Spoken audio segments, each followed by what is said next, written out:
that makes me very, very concerned that they might give Lois an arc of maybe having a very severe illness. And I say concerning, not out of like criticizing the episode, by the way, just like I don't want to see Lois go through this. It would just be really, really sad. I thought I was prepared for this episode because I think a few of us saw it coming, but I wasn't. And I'm sorry if, like, I'm emotionally drained. You know, I've literally just got done watching the episode. As you guys know, I'm a little bit late to reviewing Superman and Lois every week. And this episode, you know, for the most part, Superman and Lois, Season 3, Episode 2. Welcome to the review, by the way. I think you can all understand how I'm feeling. I don't even know where to begin. Going back to what I said, for the most part, this episode was strong. We'll get into some of the maybe weaker parts, but again, the most solidified arc they had was clearly what was visited upon in last week's episode, where I went over in that review with how Clark and Lois, they start off the season at the best point, seemingly to them, that they've been at in years. You know, they're going to Telrose Villas, Lois might be pregnant, they're a little bit like, oh, I don't know about it, but then she kind of convinces herself this could be great. Even Clark, who's a bit, I don't know, gets into it, and then is completely contrasted through the fact that her symptoms could be about something else. Again, I think we all knew where that could be going. And then this week, it completely punctured me. So let's get into the events of this episode, guys. I would love to know your thoughts down in the comments below. Hit that like button, of course, help support the channel. Check out my Titan Season 4 Part 2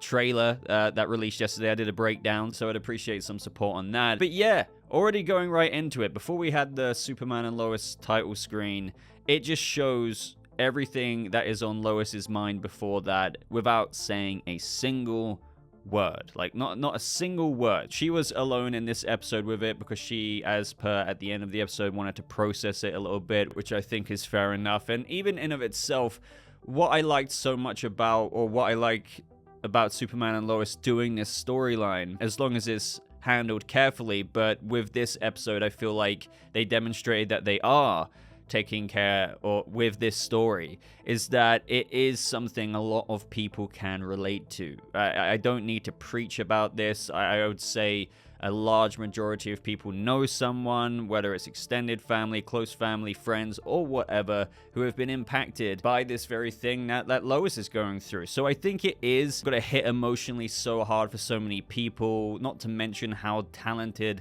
Elizabeth Tulloch is. I think she's remarkable. I've been singing her praises ever since she was cast. I completely disagree with anyone who says that she's not Lois Lane. I mean, that's your take, but her and Tyler, their chemistry is just insane, and we're going to get into that a little bit later. But this subject, this season, as it carries throughout, I think we're in for quite a ride ahead. And it's obviously just something that Superman can't save anyone from. You know, he can fly to a building, save you there from a fire, as we have Bruno Mannheim tease him about later. But when it comes to this, he is completely, you know, the most powerful person in the world, completely powerless. And it really gives a whole new dynamic to the family-driven show this is. And I think this is going to really bring in the feels in all kinds of ways. And if this episode was anything remotely to tease for what's to come ahead, I don't know if I'm ready for that. And so throughout the episode as well, Clark can tell that there's something slightly off. Whether it's the boys going in the morning and she's just kind of zoning out of that conversation, whether they're in a Gazette, which sets up a little bit of the storyline for Lois and Clark this episode, which, you know, was a tease that we had before. Lois and Clark actually going out together, especially with Clark working at the Gazette as well. But we have Chrissy saying, you didn't want to give any notes on the editor's column, and Lois is just, no, just run it. And Clark's like, yeah, something's definitely not right here. But the story that we are given in this moment is that there was a judge who signed off on Atom Man's release. But the weird thing about it is that she denied it 3 times and then all of a sudden changed her mind. So in true Lois Lane fashion, they're gonna get her in there for an interview about something else, but really she's going to spring that question on them. The judge arrives and they confront her with the information about Atom Man, and they know that she knows a little bit more about it, but evidently she's being backed into a corner by Bruno Mannheim or whatever's going on there. Clark even listens to her heart and it's beating super, super, super fast. But that's when the suits arrive, if you will, and these are Bruno Mannheim's men, as we find out later. Mr. Orr, of whom I believe is quite a mercenary character in the comics, arrives and is like, right, this interview's over. He later tells Bruno Mannheim that the judge is taken care of, so he obviously completely threatened her or her family to lead her to go on to do what she attempts to do later on in the episode.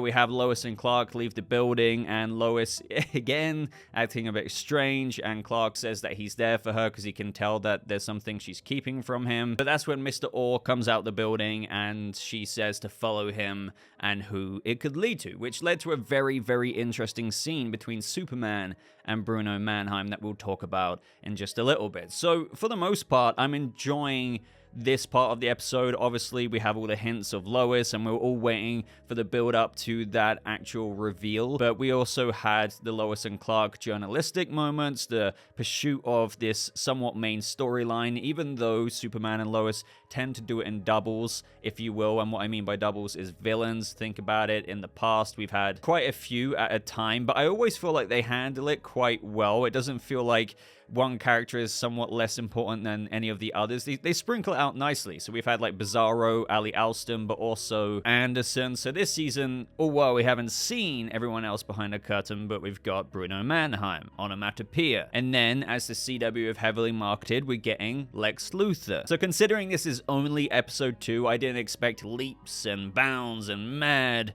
reveals with regards to Bruno Mannheim or Onomatopoeia's operation with whatever the heck they're doing to Man at the end there. I think it's cooking along very, very nicely, but also offering a massive packing punch into the feelsy aspects of this show, which is obviously primarily the Superman and Lois and Jordan and Jonathan aspect of it, and the character exploration they do. Sure, maybe not everyone in the comments or watching me right now agrees that's the same for every other character, but I do think they're putting quite a bit of effort into other storylines. For example, up next, we have to talk a little bit about Lana. Now, obviously, maybe they've taken on board that, I don't know if this is really them taking on board what fans have to say about, oh, the Cushing drama in the past is something that we're not so interested in. So what they've done, regardless of whether they've heard people say that or not, is split them up. We have Lana being the mayor, and she's got a lot to deal with there. And then in episode 1, we had the mayor kind of have a go at her, and it's like, okay, so what is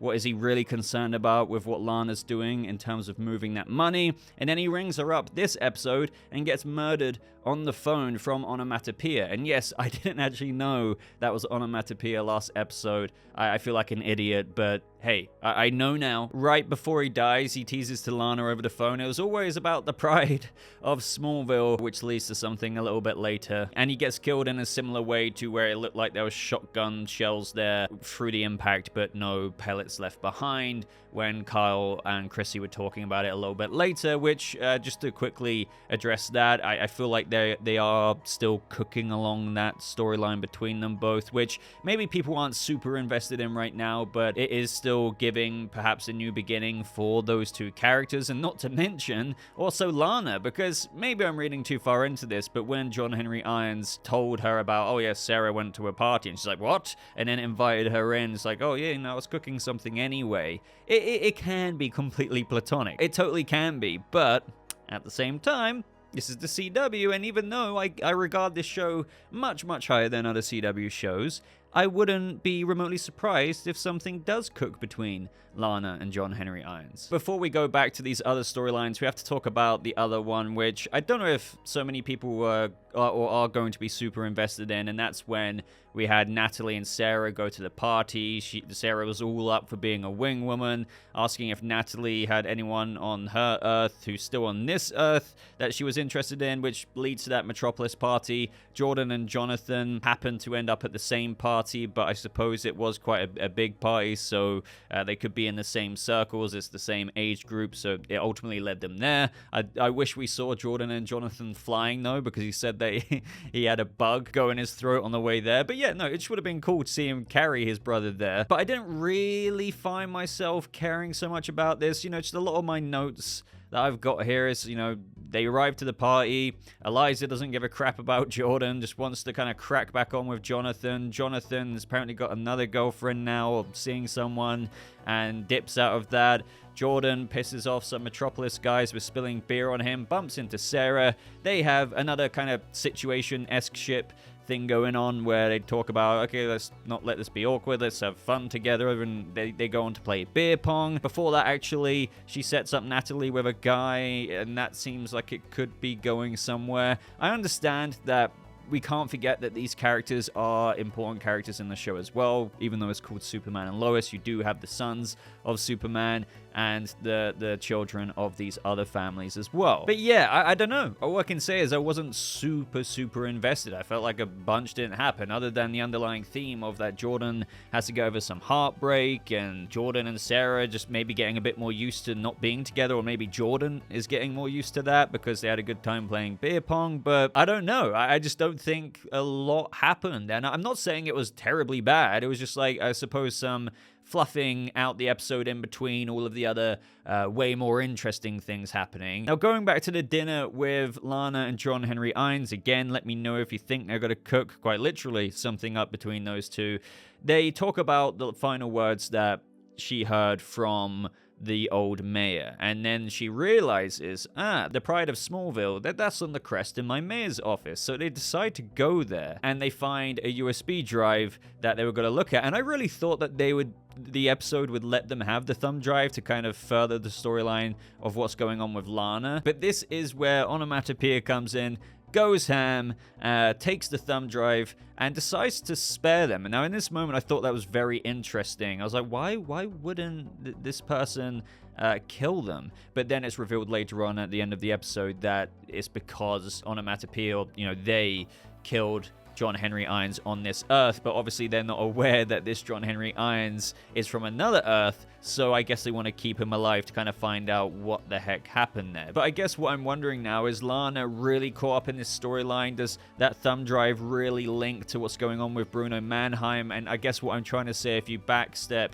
a bit from there, does that mean the mayor and his previous dealings in Smallville and having a go at Lana about moving the money, was that all still linked to Bruno Mannheim? Because I said in episode 1, will that storyline really be linked to the larger plot? I don't know. Like, are they really going to link another thing from Smallville to something much larger and more sinister in a similar way to what they did with Morgan Edge and his ambitions for Smallville? And it seems like she is going to be, or like Smallville is somehow linked to all of this, because even though Lana has only just stumbled across it, it was to do with the previous mayor, and for some reason him getting killed by Onomatopoeia. So it obviously keeps going up the chain, and towards the top of the chain would be Bruno Mannheim. So with Clark going into Superman mode, following Mr. Orr back to Bruno Mannheim's office, Mannheim has like a Superman detector and calls Superman in, and we had that conversation, which is kind of like that rapport building scene, if you will, that is displayed to the audience of, okay,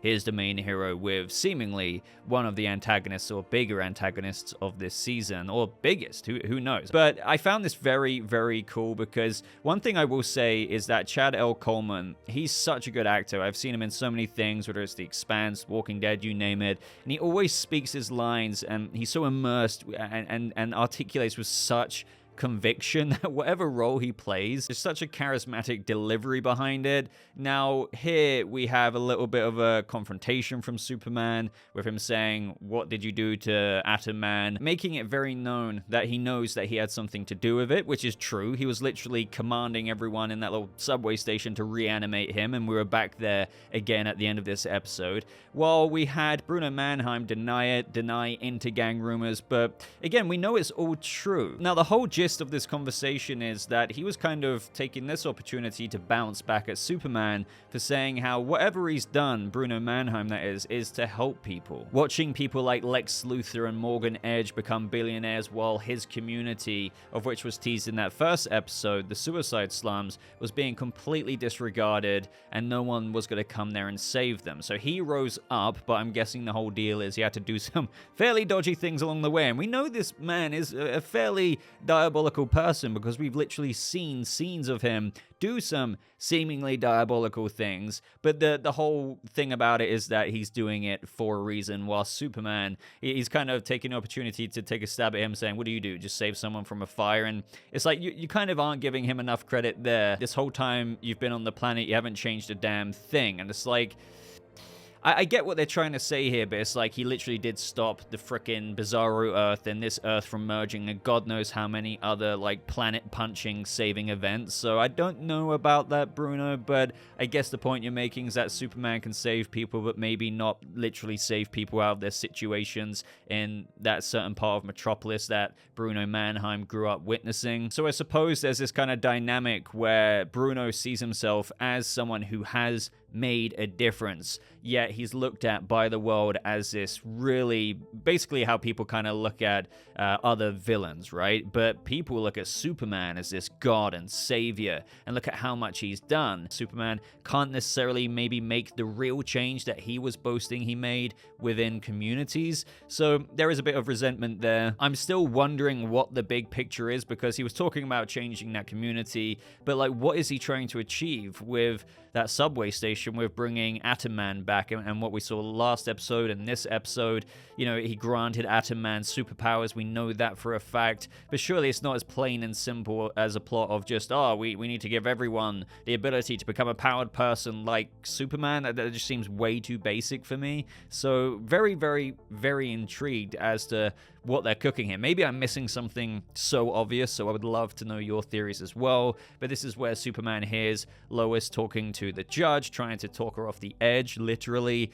and Bruno Mannheim notices this and is like, what, another fire to go save? And he's like, well, not really, but I gotta go. And so Superman goes over there while Lois is talking down the judge, telling her to not give up. Like, all of her words go back into her own fight with how he can't stop fighting. Clark arrives hearing this conversation, and to try and make that difference of how the judge can relate to her, she reveals that she's fighting cancer. And oh man, I feel the emotion like ripple in my face then and behind my eyes, because we have Clark react to that, we have Lois look at Superman, and it was just, you know, kind of what I said at the beginning of this video. I don't want to repeat myself too much, but it is just gut-wrenching, absolutely gut-wrenching. The music, the performance by Bitsy Tulloch, it's just, like, it really hit me. I literally did shed tears. Superman's face right before they hugged, he's utterly, utterly, utterly powerless. And damn, I'm gonna have to just stop talking about this right now, because I see it vividly in my mind, and it's a very authentic storyline to give to Superman and Lois. And just as I thought I had stopped talking about it, the literal next scene is back at the Kent farm with Lois explaining it. Says that it's a very rare form of inflammatory breast cancer. Clark is just saying he's going to be there every single step of the way.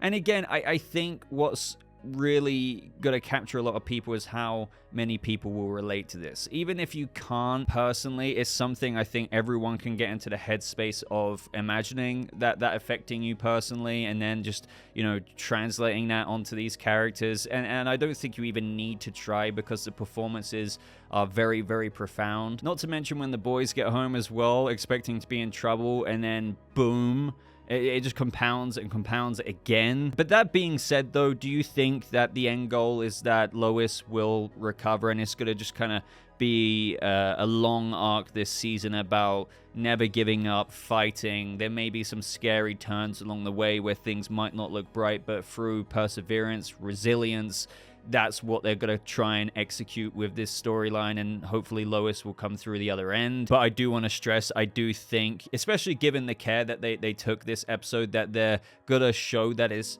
not an easy or like tropey thing to tackle at all. It's going to be, I'm sure, a very emotional ride, even if it does end up with Lois in remission, let's say. And interestingly as well, with Onomatopoeia, I didn't really take this into account in the first episode. We actually heard the character speak, and it's a woman. Now, I wonder if it's going to be a significant character. I'm not saying it's going to be like a sneaky character already on the show, but maybe a character from the comics that we know. Atom Man was like freaking out, and she's like, enough, and then they kind of flatline him. Onomatopoeia says, I told you it wasn't going to work, but Bruno Mannheim just like, I'm not done, it was only one trial. So again, like, he wants to do more trials about giving powers to people. Now, yeah, like, intergang, weaponry dealing, Bruno Mannheim, that's kind of a thing. So is this just like an elevated version of his weaponry? But I don't know.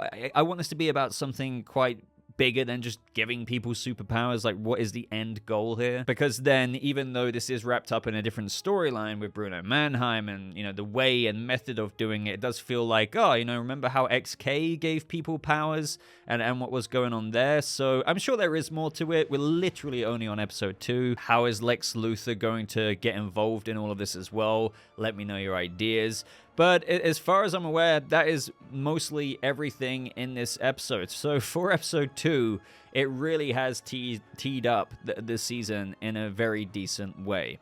I thought this was, as I said at the beginning, mostly a solid episode. I felt like the party stuff was a bit of fluff here and there. It's like, okay, fair enough, but nothing of too much substance. But the other substance in the episode, my God. So I just want to hear from you guys. How did you like this episode? What did you think of the way they handled the Lois storyline? What do you think this is going to mean in the future for her character? But also, of course, let me know your theories for Onomatopoeia, Bruno Mannheim, what they're cooking up there. But if you guys enjoyed this video, would really appreciate a like. Sorry if I've just been a bit bland in it, but I actually was quite drained after watching that. So I don't know if it came across in this video. Do subscribe for more videos just like this. Check out my other recent videos, Titans trailer, as I said earlier, some news roundups. But until next time, ladies and gentlemen, thank you so much for watching. I hope you all have a lovely rest of your day, and I'll see you fellow Kryptonians in the next video. Goodbye.